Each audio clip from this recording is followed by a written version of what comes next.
Think in Assets, Every Thought Either Builds or Burns, written by Ronnie Rowland. Published by Growth Literacy Lounge. You don't fall into the life you want, you build it, brick by mental brick. But here's what most people never realize. Your life isn't built in days, decisions, or even years. It's built into thoughts. Quiet, constant, compounding thoughts. And like invisible contractors, those thoughts are always at work, some laying foundations of focus, resilience, and clarity, others swinging wrecking balls through your confidence, discipline, and peace. The average person has over 6,000 thoughts a day, most go unnoticed. But each one carries weight, each one is a vote. Each one is shaping something. You may think you're just reacting to life, but the truth is, you're living inside a structure your thoughts have been building for years. If you've ever looked around and thought, how did I end up here? This book is your blueprint back. And if you've ever sensed that your mind holds untapped potential, this book is the lever to unlock it. You'll learn to see thoughts not as passing clouds, but as concrete tools. Some thoughts are assets, mental investments that grow, strengthen, and stabilize you. Others are liabilities, silent costs that drain your emotional equity. Your job isn't to eliminate all negative thinking. It's to become the kind of architect who knows what to build with, what to demolish, and what to redesign entirely. In the words of James Clear, author of Atomic Habits, you do not rise to the level of your goals. You fall to the level of your systems, and nowhere is that more true than in the mind. Your thoughts are your system. Upgrade your thinking, and your entire life begins to shift. This is not a book about thinking positively, it's about thinking strategically, thinking intentionally, thinking like someone who's done living reactively and ready to take ownership of the inner crew shaping their future. By the final page, you'll be equipped not just to manage your thoughts, but to build with them, to think in assets, to spot the sparks, to choose the builders, and to construct a mental world so sound, even the storms respect it. Let's break ground. Chapter 1. The Blueprint of Thought. Before the first brick is ever laid, before a single beam rises skyward, every structure begins with a blueprint. Unseen, often forgotten, the blueprint carries the entire future of a building within it. In much the same way, every life is constructed, or destroyed, by the architecture of thought. Your thoughts are not random noise.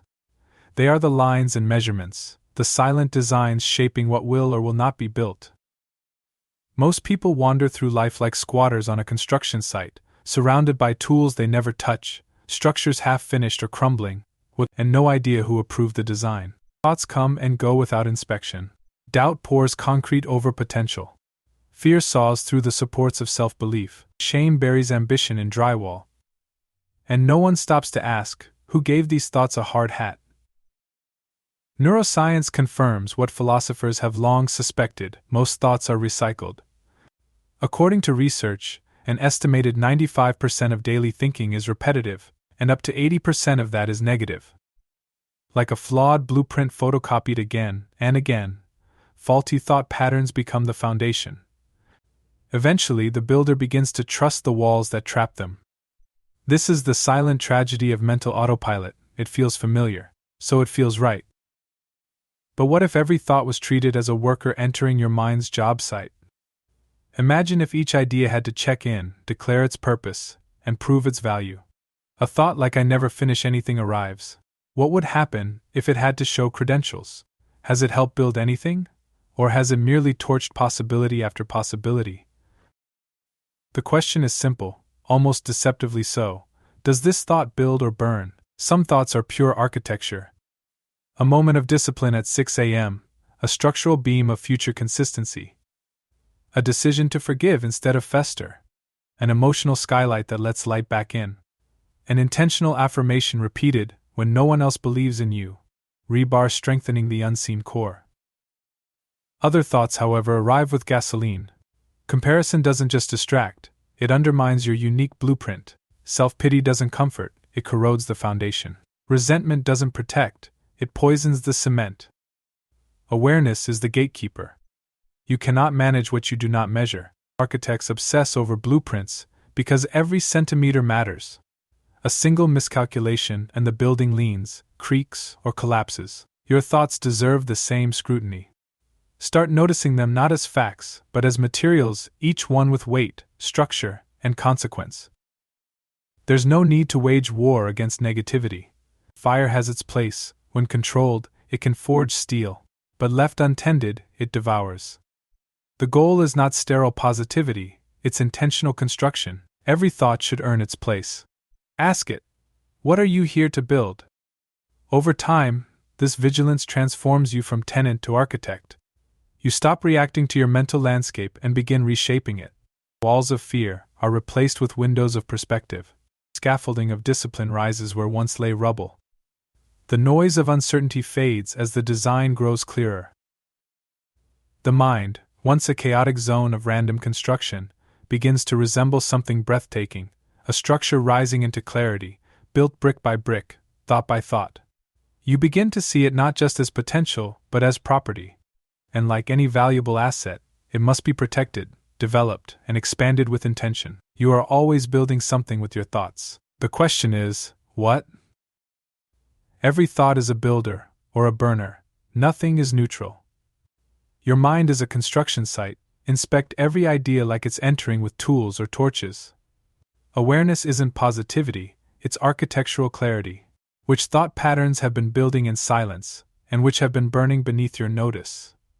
Today, pause 3 times and ask, is this thought constructing something worthwhile, or quietly dismantling me? Label it.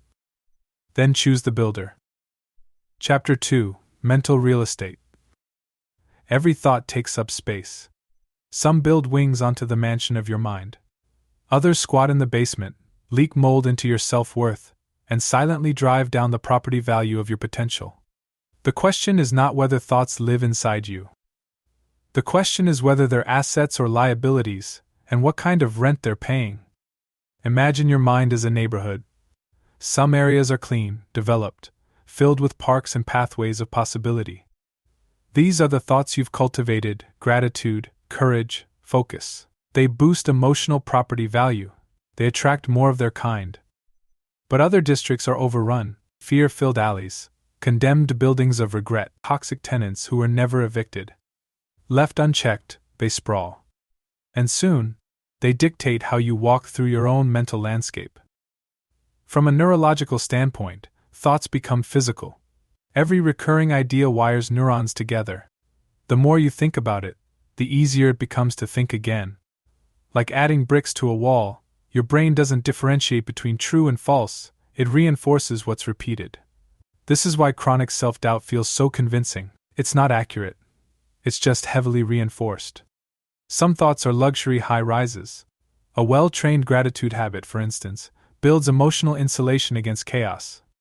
A belief in your ability to adapt turns into a penthouse of resilience. These aren't abstract ideas, they're prime real estate that pays dividends in peace, energy, and opportunity. They generate emotional income. But others are slums that cost more than they give, ruminating on failure. Obsessing over others' opinions, resentments that stack like unpaid taxes. These thoughts don't just sit quietly, they depreciate the value of the entire neighborhood. They're mental money pits, expensive, exhausting, and draining. And the worst part? They're often invisible until the damage is done. That's why awareness is everything. The real estate investor walks the property. They inspect the roof. They evaluate each room. They ask, is this valuable? Is this worth maintaining? You must do the same with your mind. Walk through it. Open the doors to recurring beliefs. Don't just live with them, audit them. Ask, is this thought generating emotional rent or draining it? Consider this: every time you entertain a self-critical idea without challenge, you're effectively subsidizing a toxic tenant. You're allowing something that doesn't serve you to stay, rent-free. Over time, these squatters invite others, and security calls in comparison. Guilt invites shame. Before long, the property feels foreign. It doesn't reflect who you are, or what you're capable of building. But you're not helpless. Eviction is a process. It begins by identifying the unwanted occupant. Write it down. Give it a name. Trace when it first showed up. Ask why it stayed so long. Then introduce competition. For every thought that tears down, invite one that builds up. Replace "I always fail" with "I've failed before," and built from it. Swap "they're better than me" with "I'm mastering my own craft." The mind responds to renovation. As new thoughts take root, they attract similar ones. Confidence begets action.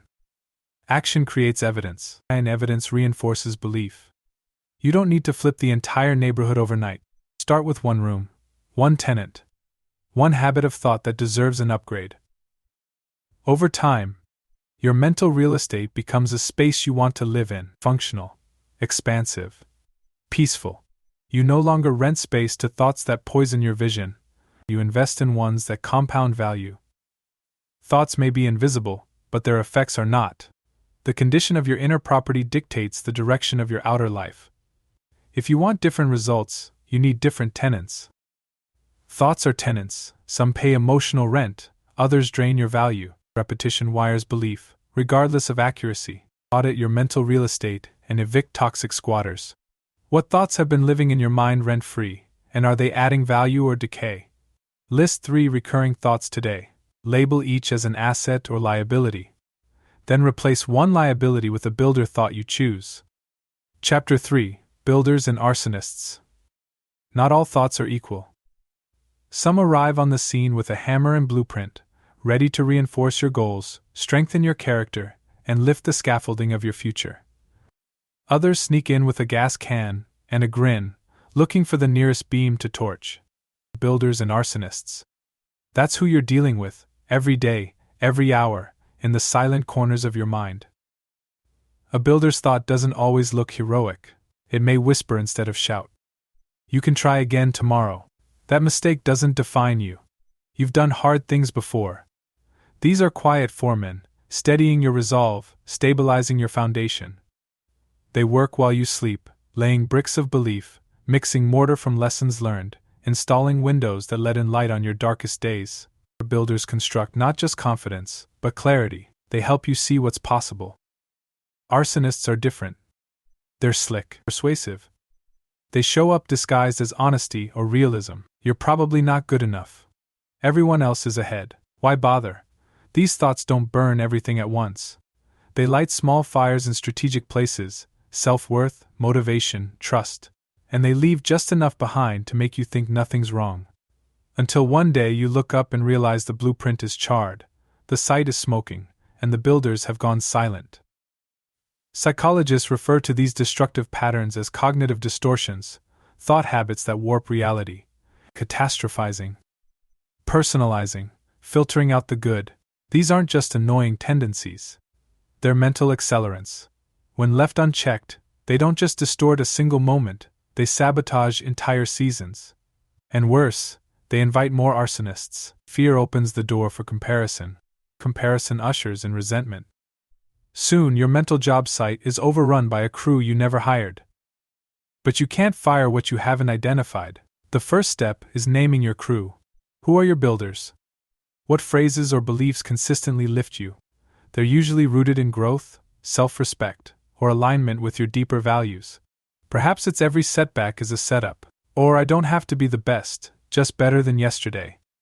These aren't empty affirmations. They're structural support beams. Write them down. Know them.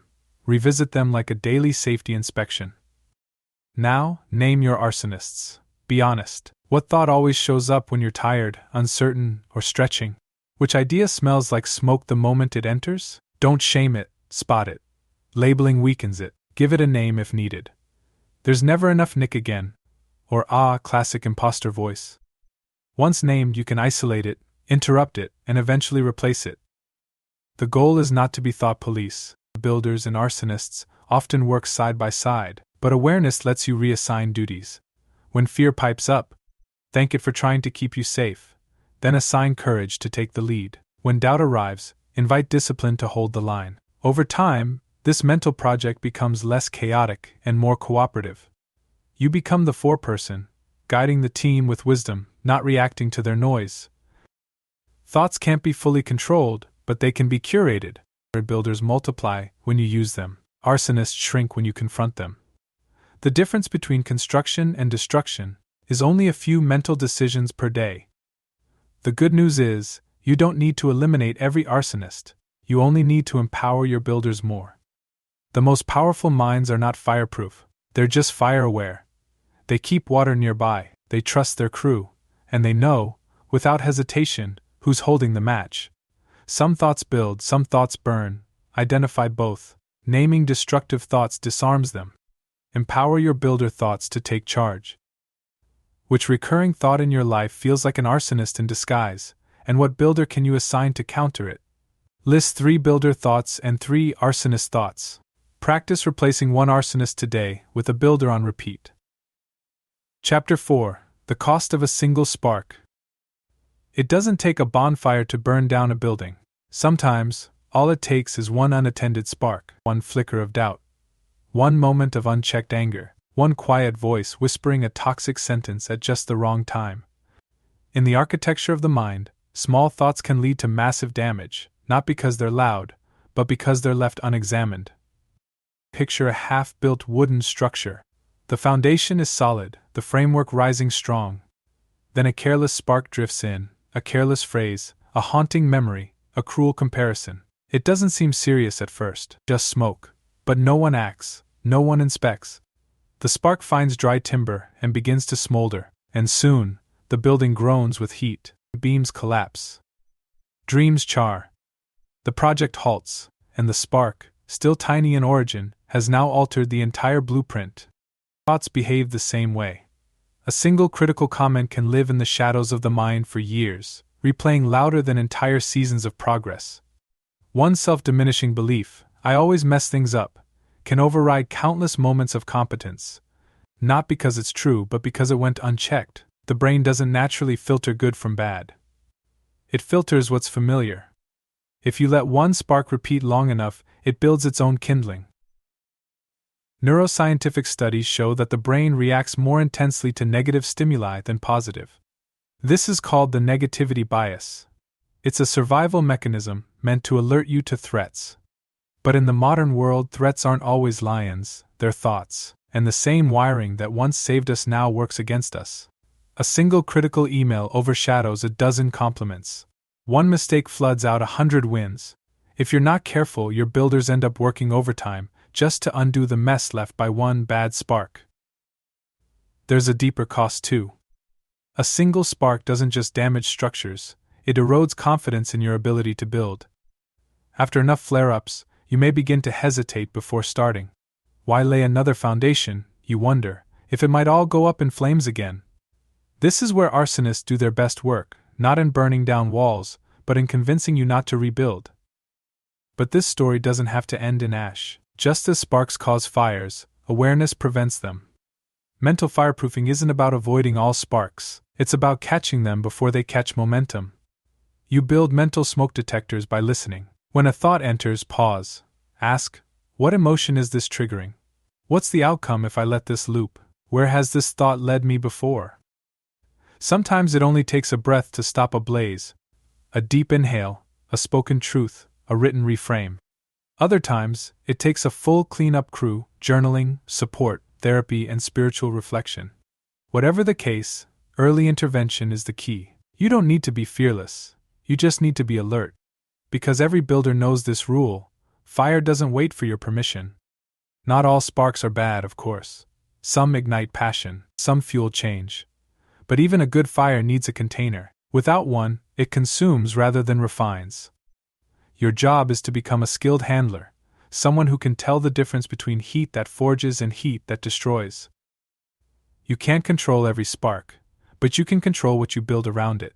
Design your inner structure with vigilance. Add fire-resistant habits. Reinforce positive patterns. And most importantly, train your eye to spot the moment a thought starts to smolder. Because when it comes to your mind, the difference between construction and collapse often hinges on a single, flickering thought. One small negative thought can undo hours of mental construction. The brain is wired to prioritize negative inputs, and awareness is essential. Catch sparks early before they become fires. What recent spark? Thought caused more damage than it should have, and how could you have caught it sooner? Notice the first negative thought you have tomorrow. Pause. Label it. Then immediately replace it with a constructive one. Chapter 5. Compound Interest Thinking. Wealth is rarely built in windfalls. It grows through deposits, small, consistent, and almost invisible over time. The same principle governs the mind. One empowering thought doesn't change everything, but repeated daily, it creates interest. Reinforced weekly, it accumulates equity. Over years, it builds a kind of mental wealth most people envy but few understand. This is the quiet power of compound interest thinking. Imagine your mind as an investment portfolio. Every thought is either a deposit or a withdrawal. A moment of courage in the morning, a deposit. A habit of gratitude before bed, another deposit. These thoughts don't scream. They stack. They earn interest not through their size, but through their frequency. Like financial accounts, consistency beats intensity. A single mental breakthrough is helpful, but 1,000 small reinforcements shape identity. Research on neuroplasticity reveals that the brain rewires itself in response to repetition. Think of each positive, constructive thought as laying neural pavement. With each pass, the road becomes smoother, faster, and easier to travel. This is why disciplined thinkers appear calm in chaos. They've paved over panic with practice pathways. Their composure isn't innate. It's interest accrued from thousands of tiny mental deposits. The problem is, withdrawals also compound. A single complaint, left unchecked, can invite bitterness. A self-critical loop repeated over weeks becomes the default. Just like bad financial habits ruin wealth, careless thoughts erode potential. Worse, these withdrawals often feel justified. I'm just being honest. It's not negativity, it's realism. But the mind doesn't care about intent, it only records the transaction. The danger lies in underestimating the power of the small. One skipped workout doesn't ruin a body, one anxious thought doesn't destroy a mindset. But repeated, reinforced, they become patterns, and patterns build lives. That's why compound interest thinking requires intentional deposits. You don't wait for motivation, you build a system. A builder's thought repeated at strategic times multiplies its return. Saying I show up for myself every morning may feel cheesy at first, but over time, the brain begins to believe it. You act like someone who shows up. Then one day, under stress or doubt, you hear the phrase echo uninvited, your return on investment arriving right when you need it. Consider the concept of micro-moments. These are brief thoughts, under 10 seconds, that carry outsized influence. A glance in the mirror with a kind word. A single phrase before a meeting. A quick reminder during fatigue. These moments are mental sense. On their own, they seem trivial, but collect them daily, and they create mental wealth. Start building your portfolio. Choose a set of high-value builder thoughts. Keep them short, clear, and true. Rotate them through your day. Use triggers, brushing teeth, locking the door, and starting the car. Each time you repeat them, you deposit. Each time you pause before indulging a negative loop, you prevent a costly withdrawal. Compound interest is slow at first. The early days feel unrewarded. But like financial wealth, mental wealth accelerates over time. Weeks of tiny deposits create months of confidence. Months become years of resilience, and eventually, the returns outpace the effort. You're not just thinking differently, you've become someone new. This is how transformation works. Not in flashes, but in accumulation. Not in sprints, but in steps. The builders who show up daily, even for a minute, create cathedrals of character. And the mind, faithfully invested in, becomes not just a place you survive, but an asset that carries you. Small, repeated builder thoughts grow into massive mental wealth. Your brain reinforces what you repeat. Choose deposits over withdrawals. Compound interest thinking is about consistent, intentional patterns.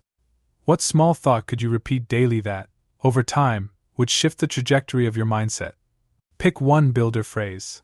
Repeat it 3 times today, morning, midday, and night. Begin your mental investment now. Chapter 6: Designing for Resilience. Skyscrapers aren't built to resist wind by force, they're engineered to sway. A rigid structure might seem strong, but in the face of pressure, it fractures. True resilience isn't about resisting impact, it's about absorbing it without collapse. Your mind, like a building exposed to life's elements, must be designed to bend with stress while staying rooted in strength. Too many people mistake mental toughness for unbreakability, but unbreakable minds aren't adaptable, they're brittle. The resilient mind isn't a fortress. It's a suspension bridge. flexible, balanced, structured to hold weight without surrendering form. The difference lies in preparation. Resilience isn't found in the crisis. It's embedded long before, in the thoughts chosen, the beliefs reinforced, and the habits laid like steel beams. Imagine walking into a high rise and knowing it was built without a blueprint for earthquakes. No flex zones, no shock absorbers, you wouldn't trust it with your safety. Yet many people face emotional tremors without any internal architecture. When criticism strikes, they fall. When plans change, they crumble. Not because they're weak, but because they were never taught to design for disruption. Resilient thinking starts before the storm. It begins with builder thoughts that act as anchors. Phrases like "I can adapt," "this is temporary," or "there's something here to learn" are not cliches, they're engineering tools. They absorb impact, spread tension, and keep your emotional structure upright. These thoughts must be laid in calm seasons, so they're accessible when the winds rise. There's a psychological phenomenon called stress inoculation. It's the process of gradually exposing the mind to controlled discomfort to build resistance. Athletes do it in training. Public speakers do it in rehearsal. Builders of mental strength do it by engaging with difficult thoughts, not avoiding them. Every time you confront fear or uncertainty with intentional thought, you install a mental brace. You teach your mind that it can hold weight without cracking. One effective technique is to pre-frame adversity. Instead of asking, "Why is this happening to me?" resilient thinkers ask, "What am I being equipped for?" That small shift turns stress into raw material. It converts setbacks into scaffolding. The experience doesn't change, but your relationship to it does. And that reframing becomes the architecture you lean on when the next storm rolls in. Designing for resilience also means diversifying your inner materials. Don't build with only motivation. It's too soft. Add purpose. Add gratitude. Add discipline. These are the concrete, steel, and tension cables of a resilient mind. When motivation evaporates, as it always does, these materials hold the structure upright. They're not flashy, but they don't fail. Even rest is part of the design. Skyscrapers have dampers, systems that release built-up stress. Your mind needs the same. Laughter, stillness, music, deep conversations. These aren't luxuries. They are pressure valves. Without them, pressure builds unnoticed until something snaps. You don't need to be productive every moment. You need to recover intentionally, so you can rebuild efficiently. And perhaps most importantly, resilience is not solitary. Structures gain stability by anchoring into something larger: bedrock, neighboring buildings, interconnected systems. Humans are the same. Resilience deepens when you're supported. Seek out those who remind you of your strength. Borrow their builder thoughts until yours return. It's not weakness to lean, it's wisdom. You can't avoid life's storms, but you can determine how your mind weathers them. With the right design, you won't just survive impact, you'll be shaped by it. Not cracked, but curved. Not destroyed, but deepened. And every time the winds howl, your structure will stand, not because it's rigid, but because it was built to sway. Resilient minds are flexible, not rigid. They're designed to bend, not break. Builder thoughts laid before crisis create strength in crisis. Stress is inevitable, but collapse is preventable with thoughtful design. What current stress could become a structural upgrade if you reframed it with a builder thought? Choose one builder's thought that reinforces flexibility. Repeat it the next time stress appears. Watch your structure hold. Chapter 7: Thought Zoning Laws. Cities don't allow just any structure to rise anywhere. There are zoning laws, systems that decide what belongs where. Skyscrapers go in the commercial district, not in quiet neighborhoods. Factories operate away from schools. Parks and power plants are kept apart. It's not a restriction, it's design, order, safety, and your mind, like a city, needs those same zoning laws to thrive. Thoughts have energy, tone, and purpose. But when you allow every thought to exist anywhere, chaos follows. A performance-based thought like "I must push harder" is useful in the gym or during a deadline, but toxic during dinner with family. A critical self-assessment might drive growth when used privately, but if it enters the moment you try something new, it can shut you down. Most mental suffering doesn't come from the thought itself, it comes from that thought showing up in the wrong place. The brain isn't good at boundaries by default. It carries old thoughts into new settings unless instructed otherwise. That's why some people feel like they're constantly under pressure. They've let work thoughts spill into rest time. It's why others can't enjoy success. They're rehearsing doubts that belong to a season long past. Without zoning, thoughts become trespassers, they overstep, they invade, they rob peace. Thought zoning begins with awareness. Ask, where does this thought belong? When is it helpful? When does it harm? Take the common phrase, what if I fail? In strategic planning, it's a useful risk assessment. In the shower before a big opportunity, it's a panic spark. The phrase isn't evil, but outside its zone, it burns instead of builds. You can train this boundary. One method is contextual labeling. When a thought arises, attach its intended zone. This is a planning thought. This is a recovery thought. This is a growth critique. Just this small act trains your mind to place thoughts where they belong. And when one shows up out of place, you redirect it, not with resistance, but with reassignment. Another key principle in zoning is containment. High-intensity thoughts, like grief, anger, or doubt, need their own time and space. Left unchecked, they spill everywhere. The goal isn't suppression, it's deliberate scheduling. For example, some use a worry window, 10 minutes a day, where they write down or process anxious thoughts. Outside that window, they table them. This sounds mechanical, but it's incredibly freeing. It tells the mind, I will listen to you, but not everywhere, not always. You can also build buffer zones. These are transition rituals between mental districts. A 5-minute walk between work and home, or journal session before bed. These practices signal the brain to shift gears. They close the door on one zone before opening another. Without them, thoughts blur. Work invades rest, rest leaks into focus. Soon, nothing feels sacred. Every room in your mental house echoes with noise. The ultimate goal isn't total control, it's intentional placement. Thought zoning isn't about perfection, it's about order.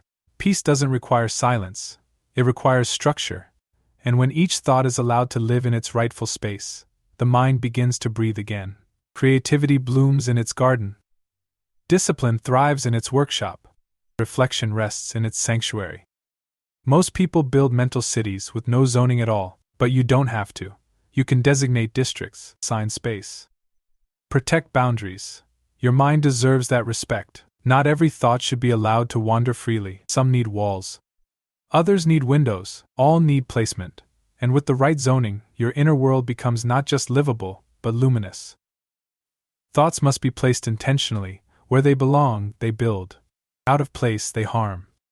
Label thoughts by context and train the brain to assign proper zones. Transition rituals and containment practices restore mental order. What thought in your life keeps showing up in the wrong space, and how can you rezone it? Create a 5-minute transition buffer today between two zones of your life. Use it to reset and place your next thoughts with intention. Chapter 8. Demolition Days. There comes a point in every construction project when building isn't enough. The site is cluttered. Old structures stand in the way. Walls were put up in the wrong place years ago, and now they block light, airflow, and growth. Progress demands removal. In architecture, this means demolition. In the mind, it means the careful tearing down of beliefs that no longer serve you. And just like in real construction, demolition is not destruction for the sake of it. It is strategic, intentional, liberating. Many people are trying to build new lives on top of broken foundations. They install confidence over buried shame. They paint goals over outdated self-concepts, but cracks keep appearing. And they wonder why things collapse. The truth is simple but often painful. You cannot build the new without removing the old. You have to make room. And making room means facing what needs to go. Some beliefs were inherited. Planted early, left unchallenged. I'm not creative. I always mess things up. Success is for other people. They've been in place so long they feel structural, like load-bearing walls. But look closer. They're often hollow. Thin panels held up by repetition, not truth. They've been reinforced by fear, not by evidence, and yet, they still block progress.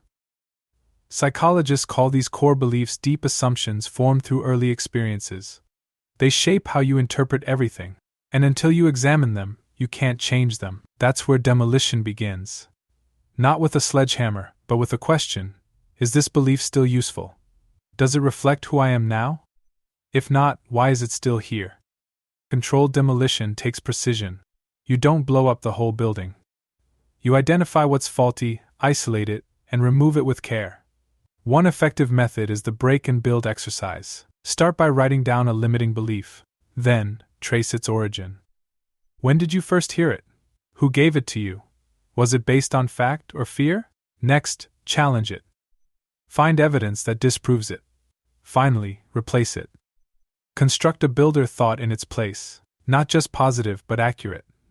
Not fantasy foundation. This process isn't clean. Dust will fly. Emotions will surface. There may be grief for the time lost under a faulty structure, but demolition is never the end. It's the beginning of clear space, and in that space, something better can rise, more honest, more aligned, more structurally sound. Sometimes demolition days are forced upon you. A crisis hits. A failure exposes a fault line. A relationship ends and reveals what you'd been avoiding. These moments are painful, but they hold opportunity. When something falls, look at what it reveals. The ground is open. You can rebuild not as before, but with wisdom, clarity, and intention. Other times, you choose the demolition. You feel the drag of old thoughts, the friction of beliefs outgrown, and you decide it's time. That choice is powerful. It says, I won't carry dead weight forward. It says, I believe in what I'm building enough to clear the way. That's not weakness, it's maturity. In the end, mental demolition is a gift. It honors your growth. It trusts that you're not the same person who needed those old structures. And it invites you to construct something worthy of who you are now, a life with more light, more space, more truth. Not everything that stood for a long time deserves to remain. Some walls must fall before the future can rise. You can't build new structures on broken mental foundations. Demolition is necessary. Core beliefs must be challenged, not assumed. Strategic removal of outdated thoughts creates room for aligned growth. What belief in your mind has outlived its purpose, and what would open up if you removed it? Write down one limiting belief. Identify its source. Then replace it with a truthful builder thought you'll repeat this week. Chapter 9. The Emotional Asset Class. In every balanced investment portfolio, there's a category known as volatile assets, high risk, high reward. They swing with the market, capable of delivering breakthroughs or collapses. In the mental economy, emotions are your volatile assets. They surge, dip, and fluctuate by the day, sometimes by the hour. And like financial investments, unmanaged emotions can bankrupt progress, but when understood, they can generate profound returns. Most people treat emotions like liabilities, inconvenient, unpredictable, distracting, so they suppress them. They bottle anger. They avoid sadness. They numb anxiety, but repression doesn't delete emotions, it delays them, and what's buried rots. Emotions left unacknowledged don't fade. They fester, and eventually they spill into thoughts, behaviors, and relationships. You can't think in assets if you ignore the most powerful signals your mind produces. Emotions are not problems to solve, they're data to decode. A spike of envy might reveal hidden desire, guilt could be a clue to a violated value, fear may point toward a meaningful stretch. The key is interpretation. Emotion without awareness becomes noise, emotion with reflection becomes insight. It's not the presence of emotion that determines growth, it's how you respond to it. This is where emotional literacy becomes essential. Just as investors learn to read markets, mentally wealthy individuals learn to read themselves. They recognize that sadness isn't weakness, it's a marker of loss or transition. That anger doesn't always signal rage, it may be a boundary being breached. Emotional literacy turns storms into strategies. It's how builders continue working even when the weather shifts. One effective tool is emotional labeling. Research shows that naming emotions reduces their intensity. It's called effect labeling. When you say, "This is frustration," instead of stewing in it, you move from being inside the storm to observing it. Observation creates space. Space allows choice, and choice is where asset thinking begins. That choice is not to suppress, but to channel. Like a skilled investor, you move energy where it serves you best. Anxiety, when redirected, becomes preparation. Grief becomes reflection. Even rage, when harnessed, becomes clarity about your deepest values. The fire doesn't have to consume you, it can light your next step. Consider how a single emotion, properly leveraged, can transform a moment. Imagine catching yourself mid-frustration, pausing and saying, "This matters to me. That's why I'm angry." Suddenly the emotion shifts from obstacle to compass. It points, directs, and informs. This is emotional capital, volatile, yes, but invaluable when stewarded with wisdom. Still, not all emotions belong everywhere. Just like financial portfolios are balanced across categories, emotions need boundaries. You don't bring grief into a strategy meeting. You don't dump joy into someone else's pain.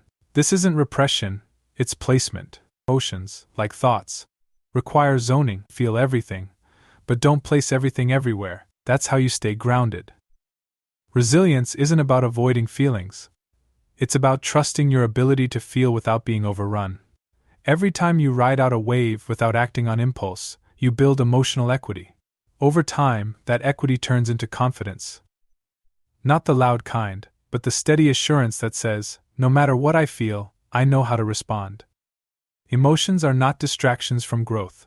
They are part of the blueprint. They inform architecture. They reveal structural weaknesses and highlight hidden strengths. When you invest in understanding them, you don't just avoid collapse, you elevate your design.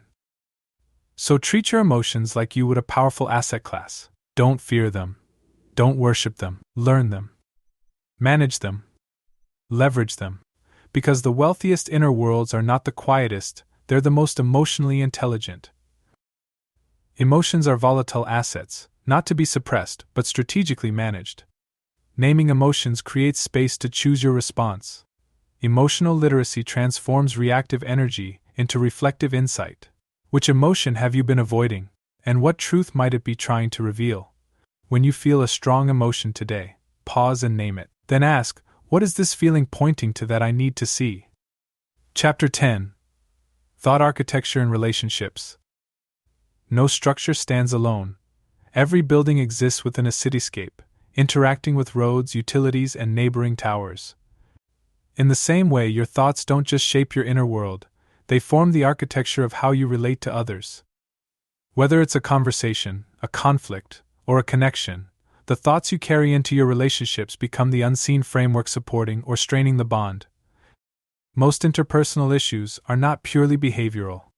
They're architectural. A spouse withdraws, not because they don't care, but because they're thinking, if I speak up, I'll be misunderstood. A colleague lashes out, not because they're cruel, but because their internal blueprint reads, I have to fight to be heard. These are not conscious strategies. They are thought patterns acting like scaffolding, shaping how the person moves, reacts, and connects. Neuroscience explains this through mirror neurons, brain cells that fire both when we act and when we observe others acting. This is why tension spreads without words. When your thoughts are agitated, people feel it even before you speak. Mental architecture leaks. A mindset built on fear will transmit caution. A structure grounded in curiosity transmits openness.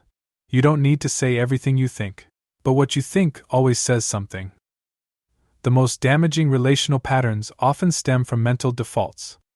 If you walk into every conversation thinking, they're going to disappoint me, your tone, body language, and word choices will follow suit. You'll build relational walls before the other person even sets foot on the site. Over time, that invisible architecture becomes reality. The structure you feared becomes the one you helped construct. But the reverse is also true. Asset thoughts create safe, expansive spaces. Entering a discussion with I'm here to understand shifts the foundation. It builds bridges where before there were barricades. A single internal sentence can change the emotional design of the room. That is the hidden power of thought in a relationship. It's not always what you say, but what you assume while saying it. Consider the practice of pre-conversation framing. Before important interactions, pause and ask, what thoughts am I bringing into this? Are they builders, focused on clarity, compassion, and curiosity, or are they arsonists, driven by defense, blame, or assumption? This moment of inspection can save hours of miscommunication. Because once the mental structure is in place, everything else is built on top of it. In long-term relationships, architecture becomes a legacy. Repeated thought patterns form invisible infrastructure, emotional shortcuts, expectations, and unspoken rules. This is why arguments often feel recycled. The words are new, but the floor plan is the same. To change the conversation, you must remodel the internal blueprint that starts with awareness, then design. Designing better relational architecture doesn't require perfection. It requires honesty. A willingness to admit when your thoughts are building walls instead of doors. A choice to replace, they always with, what else could be true? A practice of questioning assumptions before enshrining them. The mind, like a building, can be retrofitted, reframed, reinforced with healthier structures. Relationships don't fail because people stop caring. Often, they fail because no one inspected the mental beams holding them up. Thoughts were left unexamined. Cracks formed. Support weakened. But when two people commit to internal architectural integrity, when both examine their thoughts before reacting, something rare happens. Safety returns. Connection deepens. The relationship becomes a structure worth expanding. So the next time tension rises or silence lingers, don't start with what was said. Start with what was thought. Inspect the blueprint. You might find that the room needs more than different furniture, it needs a new foundation. Thoughts silently shape how we relate to others, they form the architecture of connection or conflict. Pre-conversation framing helps shift relational outcomes. Internal assumptions create external reality. Inspect the blueprint before reacting. What recurring thought in your relationships might be shaping outcomes without your awareness? Before your next conversation, ask yourself, what thought am I building this interaction on? Shift it, if needed, to support connection. Chapter 11: Legacy Level Thinking. Some builders work for a paycheck. Others work for permanence. They don't just want to finish the project, they want to create something that endures, something that outlives them. These builders think differently. Every beam is placed with vision. Every choice echoes forward. They work with future generations in mind. This is legacy-level thinking, and it begins with the thoughts you choose today. Most people live in short-term mental cycles. What's urgent? What's loud? What demands attention right now? But thoughts, like architecture, can have timelines that stretch beyond today's noise. A single belief formed in your childhood may still be influencing your confidence today. Likewise, a thought planted now can shape the self-worth of your future children. That's the quiet ripple of legacy. It moves invisibly through time, carried not in speeches, but in mindsets. Legacy-level thinking isn't grand or performative. It's intentional. It asks, what kind of mind do I want to leave behind? Not just for others, but for your future self. Imagine arriving at your 80s and inhabiting a mental space that feels strong, wise, uncluttered. That clarity doesn't happen by accident. It is built with disciplined thought today, one brick at a time. One way to access legacy thinking is to zoom out. Picture your thoughts as architectural blueprints stored in a vault. One day someone else might open them, your child, your mentee, your younger self in crisis. What would they find? Would the structure offer shelter, direction, strength, or would it confuse, restrict, or harm? The point is not to live for approval but to live with awareness. Every thought you repeat is a potential inheritance. Legacy also lives in moments that seem small. The decision to speak with kindness during tension, the choice to remain grounded in uncertainty, the practice of returning to a builder thought instead of spiraling. These are not dramatic gestures, but they model mental strength. And others, especially those close to you, notice more than you think. People inherit not what you say, but how you think under pressure. There's a story often told about cathedral builders in the Middle Ages. They labored for decades on structures they knew they'd never see completed. Still, they worked with excellence. Why? Because they believed in what the building would become. That's legacy-level craftsmanship. And the same applies to your internal architecture. The mindset you refine today may be the strength someone else leans on tomorrow. Legacy thinking is also about curation. Not all thoughts deserve to stay. Some ideas served a past season but would harm a future one. If you want to leave something clean behind, you must declutter as you go. That means regularly auditing your beliefs, asking, does this still serve the person I'm becoming? If not, thank it and replace it. You can also plant legacy thoughts deliberately. Choose a handful of phrases or truths that you want to live on. Write them down. Speak them. Repeat them until they become part of your architecture. These might include hard things shape strong people, or my worth is not on trial, or peace is the product of intentional thought. Over time, these become cornerstones, visible not only in your life but in the lives of those you've touched. Legacy isn't built in one act. It's forged in patterns, in repeated returns to truth, in thousands of unseen mental choices. And the best part, you don't need a platform to leave a legacy. You just need a mind worth passing on. Your mental blueprint is bigger than you. Build it like someone else might need to live in it one day. Legacy-level thinking means building thoughts that outlast your immediate needs. Every belief you repeat becomes potential inheritance. Curate and refine your mindset with future impact in mind. What mindset or thought pattern do you want others to inherit from how you think and live?